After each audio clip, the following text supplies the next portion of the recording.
اعوذ باللہ من الشیطان الرجیم، بسم اللہ الرحمن الرحیم۔ ایک روایت میری نظر سے گزری، مجھے بہت پسند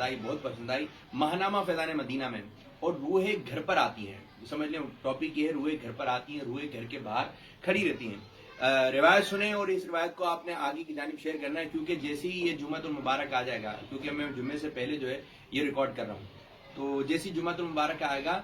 رجب المرجب کا مہینے کا پہلا جمعۃ المبارک، تو اس میں روحیں گھر پر آتی ہیں۔ کہتے ہیں کہ حضرت سیدنا عبداللہ ابن عباس رضی اللہ تعالی عنہما سے روایت ہے کہ مومنین کی روحیں روز عید، روز عاشورہ یعنی 10 محرم الحرام، رجب کے مہینے کے پہلے جمعۃ المبارک اور شب برات کو اپنے گھر کے باہر آ کر کھڑی رہتی ہیں، اور آ کر کہتی کیا ہیں کہ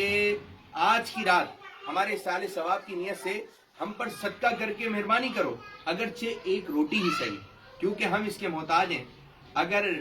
گھر والے سال ثواب نہ کریں تو وہ حسرت کے ساتھ جو ہے لوٹ جاتی ہیں۔ تو ابھی جمعۃ المبارک کا دن آئے گا تو مومنین کی روحیں گھر پر آتی ہیں، ہو سکتا ہے آپ کے والد صاحب کی روح آئے، آپ کی والدہ کا روح مبارک آئے، اور جو آپ کے عزیز رشتہ دار ہیں جو بھی ہیں، اچھا کھانا بنائیے، اس سال ثواب کا اہتمام کیجیے، غریبوں کی مدد کیجیے۔ یہ بہت ایک اہم پیغام ہے کہ گھر پہ روحیں آ رہی ہیں، گھر کے باہر کھڑی ہوئی ہیں، اور اس سال ثواب کا جو ہے وہ مطالبہ کر رہی ہیں کہ سال ثواب کیجیے، تو ضرور اس سال ثواب کیجیے۔